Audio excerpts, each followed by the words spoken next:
We all went in, and it was me and my cousin Chrissy and my cousin Cody. We went in and asked my mom if we could go down and get some Frosties before dinner. And she said, yeah. Me and Chrissy's walking, and that's when the Lincoln pulled up.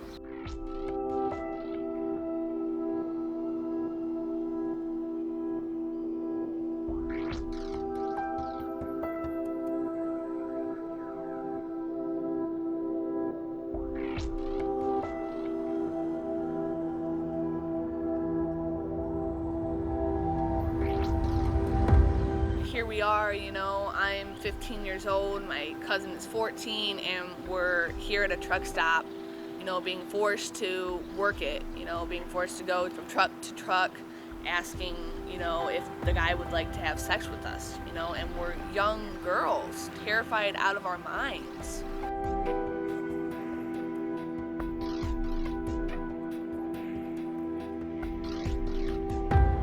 I tell you, people don't realize what it's like out there in a truck stop.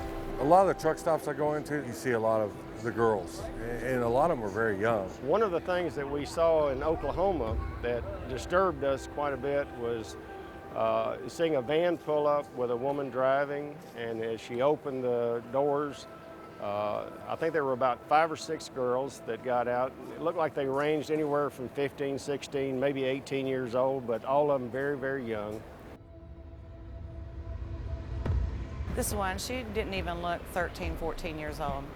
She had no shoes on. She had a little mini skirt on. But within 30 minutes, that girl had done been in 3, 4 trucks. Well, you see it at different places. It seems like the west and the east is the worst. Of course, it does happen in the heartland too, and I realize that. Because I was actually in a little town in Arkansas, and I can't remember the name of the town, little truck stop there, out in the middle of nowhere. And this young, very young girl come up to my truck. She couldn't have been more than 14, 15 years old. And I know good and well a 14-year-old, 15-year-old is not doing this on her own accord. I remember looking into the eyes of some of these young girls and seeing a hollow look, a sadness. They were not willing participants in this at all. When they leave trucks, they'll go to this one central person that may be at the end of the row. So, I mean, so there's some kind of team effort in putting them out there. You have to wonder who's behind them. They have a pimp or whatever you want to call them, trafficker, slave driver, bottom line. My son and I were driving through Oklahoma City, had the radio on, and the guy comes on the radio, hey, anybody want any underage girls? Well, what are you talking about? Oh yeah, these are 16 and 17 years old. Who wants to use them? Got one black, one white. They're very inexperienced. Anybody want them? I said, hey, what are you doing? Okay, what kind of drugs are you using? What kind of drugs are you giving these girls? Okay, how are you making these girls do this thing? How can you look at yourself in the mirror? And the problem just doesn't extend to women. There's young boys being done the same way on the East Coast and the West Coast. And it's not just any one race. It has no barriers on who they take. I've been in Jessup, Maryland. There's a huge truck stop there. Girls have ended up dead and thrown up underneath trailers, beaten and raped. It's just a tragic thing for these young girls. That truck driver paid for sexual acts with me. It was just an awful experience. How many truck drivers, was okay with it, not thinking that, this is somebody's daughter, this is somebody's family member, that it is missed, you don't think of that, that they don't want to be here. It makes me feel very uncomfortable because you know what, that could be my daughter. Well, I have 2 daughters. I have 8 grandchildren, 1 great-grandbaby. To realize that this is going on in America is disturbing. That's, for a lack of a better word, it just disturbs me. It hurt me. It hurt my wife to know that this is going on. It could be somebody in our family. It could have been. And we just thank God that it's not. that it wasn't in this particular case, but this needs to be stopped, and these young girls ought to have an opportunity to have a life. Their life is being robbed, taken away from them at such an early age.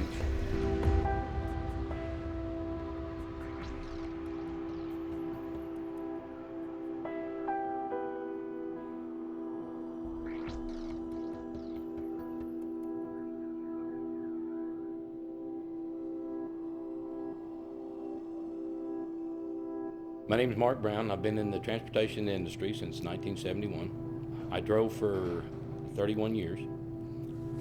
Well, this one particular incident, we pulled into Bakersfield, California, pulled into the truck stop.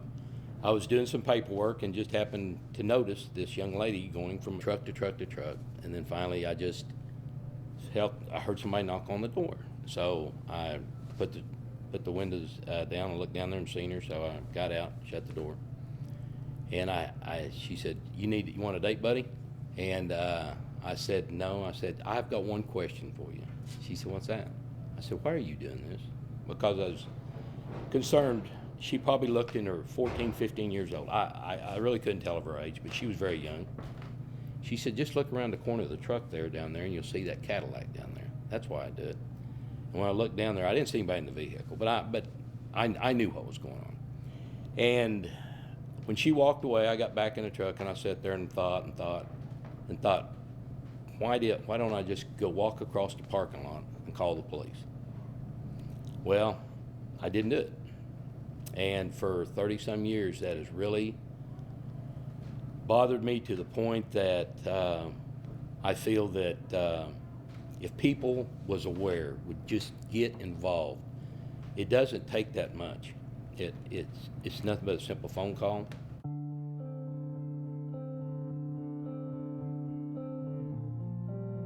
When most people think of the problem of child prostitution and sexual exploitation of children, they think of it as being a problem for foreign countries, for third world nations, and doesn't exist here in the U.S., and that's just not true.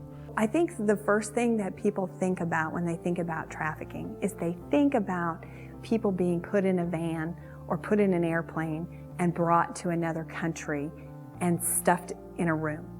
I think what we really need to think about is the fact that human trafficking is a local crime as well. It is a crime that is happening to your neighbor's child. It is a crime that is happening in your city. It is a crime that could happen to your child. The youngest child that we've recovered has been 9. Average age is 13 to 14, possible 15 years old that they get involved with prostitution. The life expectancy of a child involved in prostitution is 7 to 9 years, that they'll either be dead or involved in drugs and on their way to dying. If you have adult prostitution going on in your area, you have child prostitution going on in your area.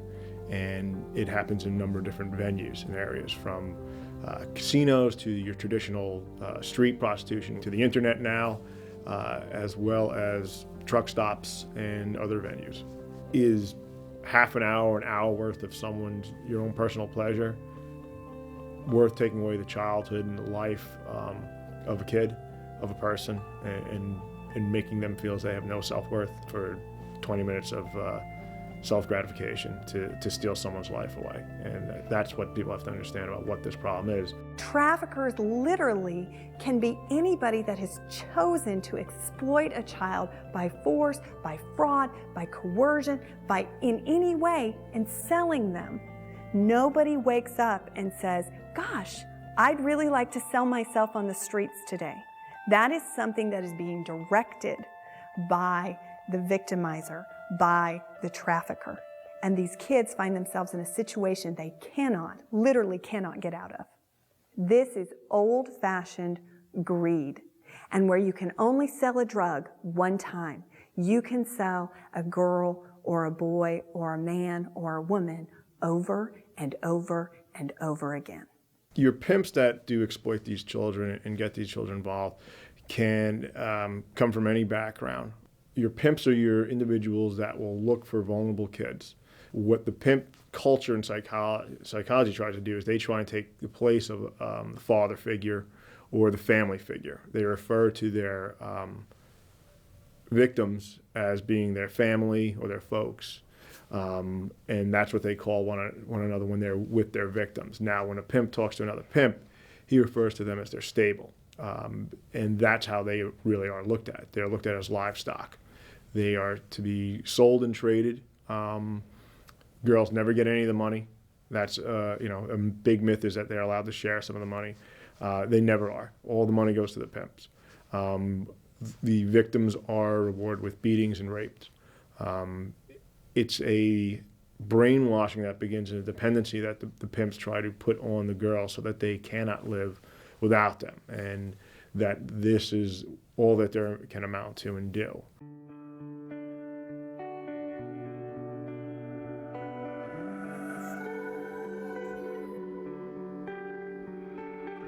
We ended up going to his house, and that's when it pretty much hit us like a ton of bricks, because he wasn't nonchalant about it or anything. He just shut the door, locked it, and said that we're not leaving. And he sent Chrissy upstairs with one of the girls and me downstairs in the basement. I was freaking out because I didn't know what was happening to Chrissy. They separated us right then and there. And pretty much what the girl that I went downstairs told me, is that I was gonna do what Derek told me to do, which they call daddy. We would have to have sex with men for money, and we have no say about it. And I started freaking out. I was crying, and I kept saying, let me talk to Chrissy. Where is she? I don't know. It was like, it felt like a dream, like a big blur, like this isn't real, like I just kept telling myself that I was going to wake up, just pinch myself and I'll be okay. Then I got to see her. She was totally in tears. She was freaking out. I guess they had said the same thing to her. And that night when we went to go to sleep, all I did was just hug her, and said it's gonna be okay. I tried to act real strong. I didn't really cry too much during the whole experience because, she was younger than me and she was my best friend, and I didn't want nothing to happen to her, and they already said from the beginning that if I did anything stupid, then she would be the one that would pay for it. When the girls don't want to work, they're beaten. In extreme cases, we've seen them drugged, addicted to heroin and things of that nature. From the beginning, I wanted to get out, but there's bars on the windows, the alarms on every window, every door, everything. They never really left our sides at all. One day I did try, and we made a run for it, but he was up. I guess he wasn't sleeping. I don't know if he was just mind games or what he was doing, but he grabbed us. He threw me into the dining room table. It was glass, and busted me up pretty good. But Chrissy, he dragged up the stairs by her hair, like all the way by her hair, and threw her down the stairs, and did it again like 3 more times, busted her lip up, got her bruised, black eye a little bit right here. And it was really horrible to hear her screaming for me, and the 2 girls were holding me back and, telling me that, I have to watch this, that this is what happens if I try to do that, that I made it happen, that it was my fault, I should have never, tried to leave. And just seeing her flying down the stairs, it was pretty bad.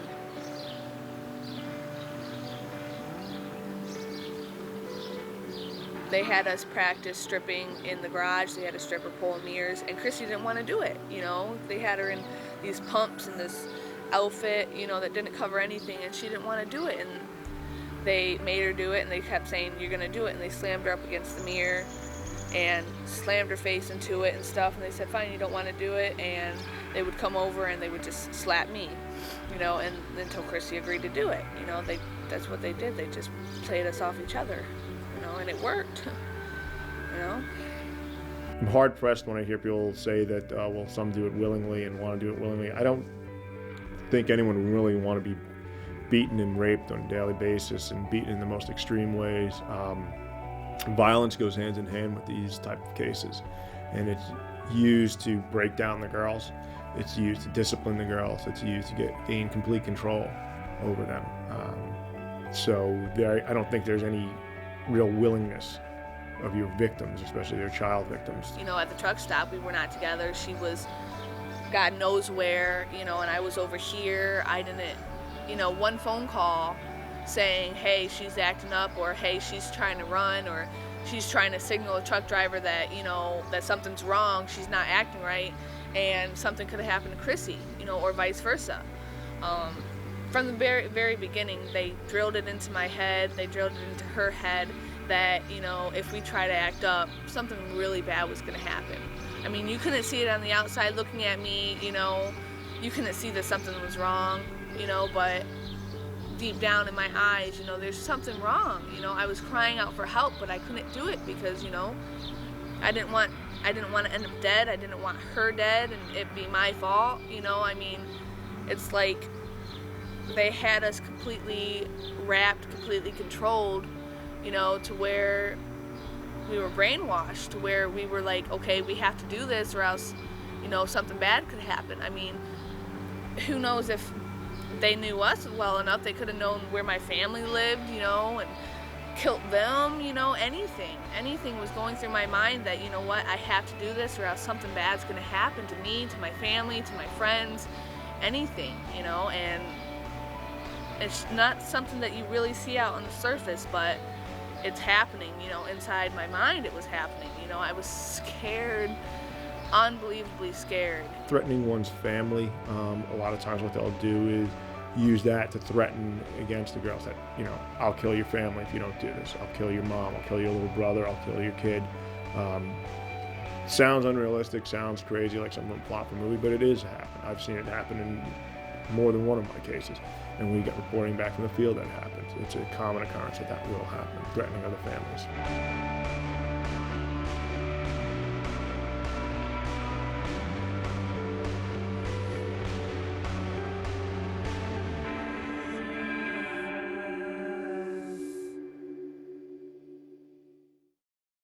To this date, we've probably rescued over 1,500 kids. The important number is really how many kids you've recovered. I mean, that's our first priority when it comes to these cases. Yes, we want to arrest the bad guys. Yes, we want to put pimps away so we can stop them, and that's what you truly understand. But on the same note, if you know you have a 14-year-old, a 15-year-old who's in danger of being recruited and picked up by a pimp, we're going to rescue her first. That's where our priority is. It's getting the kids off of the street. And we'll get him another way. We'll get him another day. Pimps are very transient. They move around a lot. So do your girls. Your victims are being moved constantly, whether it's through planes or cars that they'll just drive, or bus tickets, or through trucks. There's any way that they can get to their money, that's how they're going to get there. I think a lot of times people think about traffickers as one bad person who grabs a kid and somehow sells them on the street. But what we found in law enforcement is trafficking is often a team effort. It's the person transporting the child from place to place so that they can never be in a place long enough to get help. It is the person who actually lures the child in. It's the enforcer, the person who is beating the child. Could those all be the same person? Absolutely. But more often than not, it is a loose coalition of people who are working to keep that child enslaved. So that trucker who's asked to transport that kid from one place to another, that guy's part of the team. That guy's part of the criminal enterprise involved in human trafficking and child rape. That person's part of the slavery. You are no different than the captain and crew of the slave ships that brought the slaves from Africa to the plantations to live their lives in chains. The trucking industry is in a unique position because they actually will be in locations that pimps will bring in their victims to be prostituted out. Those being truck rest stops and service stations and things of that nature.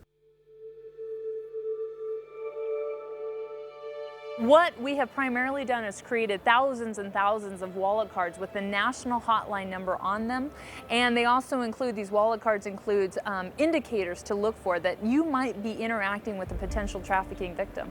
And so what we're asking the trucking industry to do is become aware of this issue and then take action on it. And primarily we want truck drivers to become aware of this, because truck drivers are the eyes and the ears of the nation's highway. And so if these folks can see what's going on at the truck stops and at the rest areas and make those phone calls and give specific details when they call, we really feel they will put a dent in our country's sex trafficking issue. So where your truckers can help out at their rest stops, you know, they know who's coming in. You see a car pull in or a navigator pulling in. Why is a navigator pulling in with 10 girls in it and one guy behind the wheel?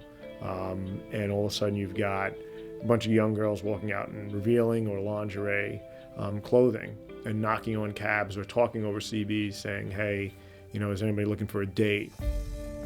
We want truckers, when they call the national hotline, 1-888-3737-888, to be as specific as possible and give actionable information. And what we mean by that is that when they call in with those tips, tell us more details about what was suspicious, so that when we turn over these tips to law enforcement, they're able to open an investigation regarding them. As an investigator, it's always details, details, details is what helps us. If you can, simple things that you can note: what's the vehicle, the color of the vehicle, the make of the vehicle, description of any of the occupants, the girls, how many, race, possible age that you think it may not be. If you can get a license plate, what state, what the plate is, that's fantastic. If you can get a description of who's driving it, who's in control of it. If you can take pictures say 1,000 words. And if you have a camera or an iPhone, whatever it might be, that's a fantastic piece of evidence and piece of information that we can use. You know, it's getting involved that much. We're not saying go out there and grab the girls and try and drive away with them. No, don't try and rescue them on your own, but even the smallest little details that you guys have that can provide us with good help and have helped to recover girls and save kids. And that's really what it's about. And every one of these kids that are recovered and saved, what you have to remember is you're preventing hundreds of rapes going on. Every one of these guys that we arrest, that's preventing hundreds, if not thousands, of kids of being raped and abducted. The average age for a young girl to enter the sex for sale industry in the United States is 12 years old. And these girls need help. And sometimes even it's our young boys. These are America's children. And so what we are asking the trucking industry, the people who can help and make a difference because they're out there. Pimps have identified truck stops as a great place to sell these girls. Truckers come and go. It is so easy for them not to think about it or worry about it. But what we are asking truckers to do instead is take a look at these young girls. Try and enter in, recognize that this is somebody's daughter, this is somebody's family member, and that you can make a difference here if you pick up that phone and call the national hotline. And so many people turn a blind eye to these girls. In fact, 1/3 of them are usually runaways. They're coming from abused homes. These girls' lives from start to finish have been horrific. And so they need an everyday hero. They need someone to pick up that phone and make the call on their behalf, and hopefully it leads to their rescue.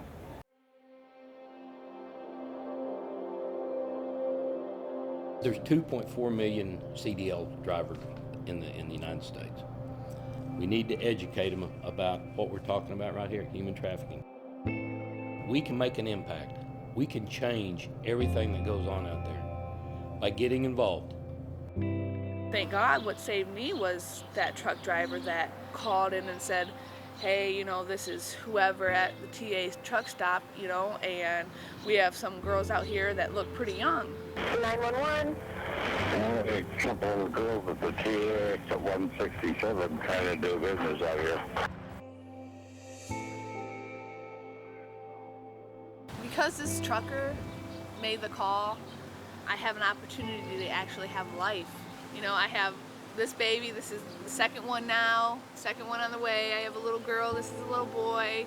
I'm married, you know, to a wonderful guy, and I actually have life. I actually can come back from this. You know, I have a chance to have a chance to live, you know, to experience things that without what he did for me, you know, a simple phone call, without that, you know, it would have been total opposite. But here I am, I'm sitting here with my mom, you know, I mean, and that all could have been taken away, but because of, you know, that trucker, I have, you know, a future. Oh, that trucker. The one that made that phone call. I think about him all the time. I have never met him.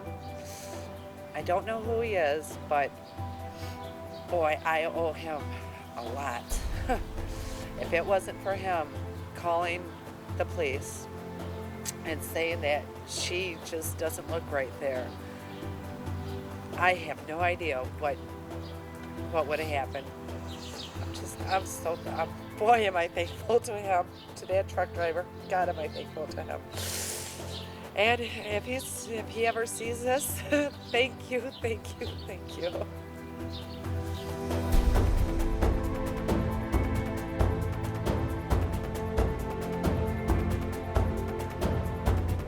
Here's what we need you to do. Get your hands on a wallet card, carry it everywhere, and when you suspect human trafficking is taking place, call the national hotline number at 1-888-373-7888 and tell them what you see. They need truckers anywhere and everywhere to flood them with calls and tips about what is going on out there.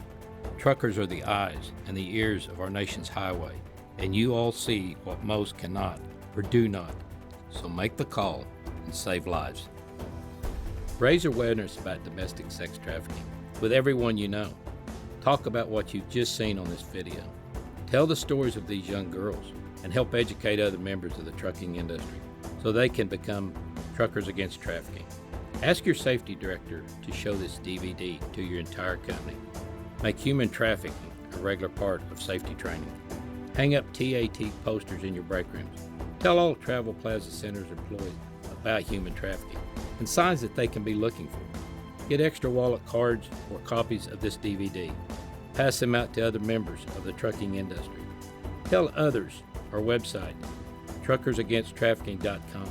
And if you have a website yourself, link TAT to it.